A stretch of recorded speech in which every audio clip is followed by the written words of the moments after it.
Thank you all for coming. I would like to start off with the land acknowledgement. So I would like to thank Michelle Lake for helping me with the following land acknowledgement, which I've been using since we started our rallies 5 to 6 months ago.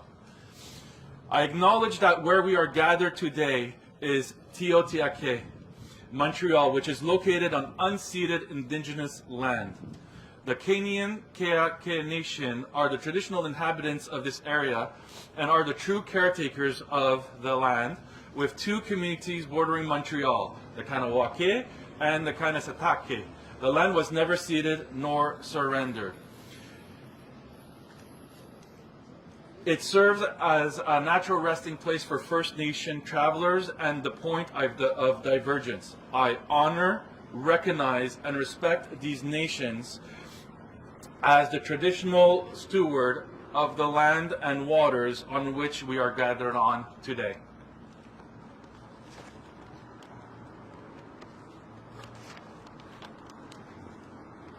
Okay. So I'd like to thank you all for coming today. The weather is good. It's about 1 to 3 degrees. We got the hand warmers there, so thank you very much. We have placards and signs that you guys have made. They're very, very cool. So the reason why we're here today is because we made a promise. I made a promise that every single month we were going to come and we were going to contest and protest against Bill 96. For the month of December, I understand that a lot of people are on vacation and in much warmer weather. So I really thank you, and I'm very grateful that you are all here in support of this. Our government has come up with many, many, many bills. Bill 15, Bill 21, Bill 40, Bill 96, Bill 31. All these things, to me, are an attack on our freedoms. Which is why I've been working so hard for the last 2 years on this project called Parlons du Québec. Let's talk about Quebec. Why? Is because the accumulation of all these bills are from a government that is not listening to its people. There is no reason for all these bills. We could have sat down, we could have talked, but no. He chose to use force. The go must go. We saw it with his negotiations recently, with the strikes, the teachers being on strike, the public service sector being on strike, on constant strike. These are not issues that are new. They've been here for over 50 and 75 years. We're discussing the same problems, but we're never finding a real solution. We're putting a little band-aid on a big problem. And that's why, with Parlons du Québec, the objective is to bring everybody to the table and have a conversation about the economy, the infrastructure, the education, the immigration. We are where we are today because of bad management. And that's what it is. It's terrible, bad decisions where one person is trying to protect something that's not in danger. And by doing so, he's endangering Quebec, all of Quebec. And if this continues, and if we do not unite and combine together to fight this, we may not have a Quebec left to fight for.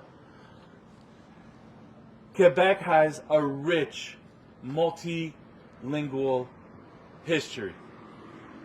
The French, the English, they settled, they came to an agreement, there was a social contract, and we all lived peacefully by that social contract. The proof is, when you go to Ontario or a different province where there's francophones and anglophones speaking, they're never arguing about language. It's always about the Montreal Canadiens or the Ottawa Senators or their hockey team making it to the finals. And I know that Quebec can unite with the rest of Canada. How do I know that? When the Toronto Raptors were in the finals at the NBA, we all used the hashtag We the North. Okay, so we're all Canadians, we're all Quebecers, we're on all this together. And I'm not Quebec for all. And I'm not going to let Monsieur Legault come and tell me that I was born here, that I am not a Quebecer. If I'm not a Quebecer, then give me back all my taxes that I paid for Quebec. Just refund me. You don't want me to be here? Just give me back my money. But I'm here because I love Quebec like many of us love Quebec. We know that French is not in danger. Why? Because in the 70s, 30% of the population could have had a conversation in French. 30%. When Bill 101 came out, it was to help. People left, we stayed. Because we stayed, in 2021-2022 census, we are at 96% of the population of Quebec that could speak French. To me, that's fantastic news. So if you're going to create a law for 4% that can't speak French, that's discrimination right there and then. Yes, totally. The attack on our institutions, our attack on our health care, are unjustified. Everybody knows that I'm Mr. 96. It's the one thing that I could have focused on. I wanted to get involved with Bill 21, but at the time I said to myself, well, there's a political party, a provincial political party in opposition that should be opposing this bill because it makes absolutely no sense. And we were let down. We were let down at the provincial level and at the federal level with Bill 96, which is why I have been working and volunteering very hard with the task force to make sure that the lawsuit went to court. We have raised over $100,000 to make sure that this continues. So we need to continue to do these rallies because the word is getting out, the donations are coming out, people are still scared to come to these demonstrations, which is why we can't have a large rallies like all the other ones. They're scared of the repercussions because at work, people are being reprimanded if they're talking in English amongst themselves. Amongst colleagues, you can't even speak in English. If you want to send an email, it has to be in both languages. And it's a waste of time, especially for the English Montreal School Board, who communicates in English with their own schools. They can't even do that. Teacher has to communicate in French with the parents. It's an English school board that was built because the Catholics at the time said, you build your schools, we'll build our schools, we'll take care of our things, you take care of your things.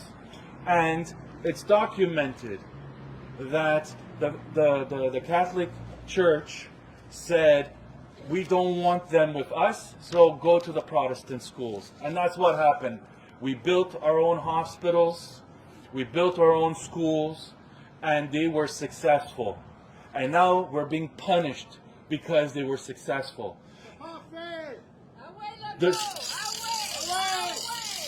success of us benefits all of Montreal. We have one of the most unique situations in the whole world where we have a quadfecta. We have the schools, we have the research, we have the hospitals, and we have the jobs. With what Legault is doing is by taking down these pillars one by one, he is hurting. He's taking down the pillar, and he's going to take down what makes Montreal and Quebec so valuable to the world.